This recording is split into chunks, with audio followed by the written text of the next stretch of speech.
To add a user task step to your workflow, you can expand the Workflow Designer toolbox by clicking on the arrow button here in the upper left of the window.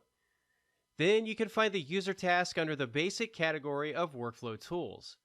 Drag and drop the user task step option over to an empty slot on the workflow canvas. Once it lands on the canvas, notice the exclamation point icon that appears. This signifies that we still need to configure this workflow step. To do this, select the user task to highlight it, then expand the step configuration panel on the right side of the window if it isn't already open. You should see the available tabs to configure based on the selected task on your workflow canvas. Now, on the first configuration tab called Task, you can add your instructions to task recipients, basically telling them what they need to do to complete their assignment. You can also configure your actions for this task on this tab.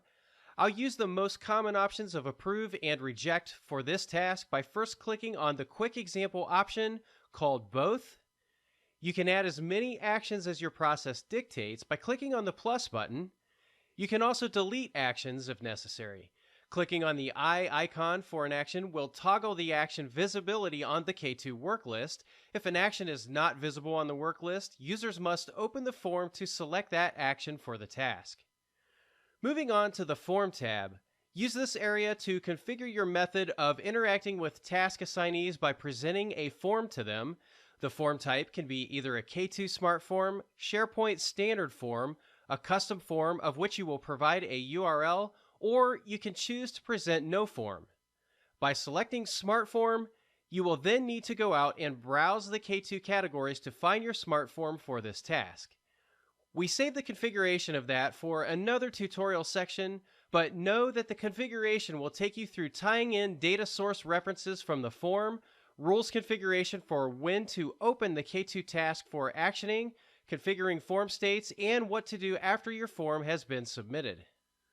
Select the Recipients tab to configure who receives task assignments for this user task. You can use this section to specify individual users or Active Directory groups and dynamic recipients with item reference fields.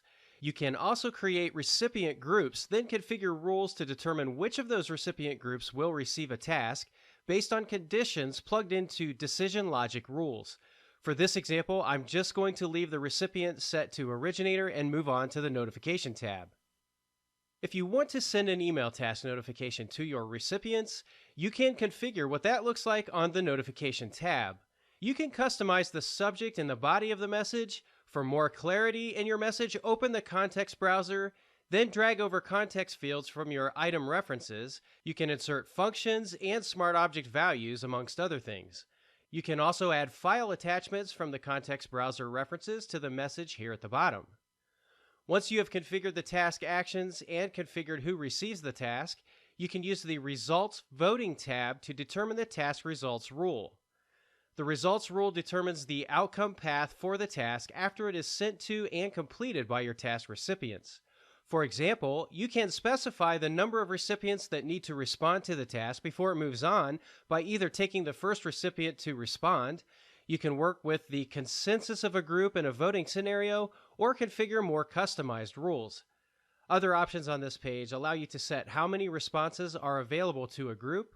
For example, maybe you only need 3 out of 5 responses.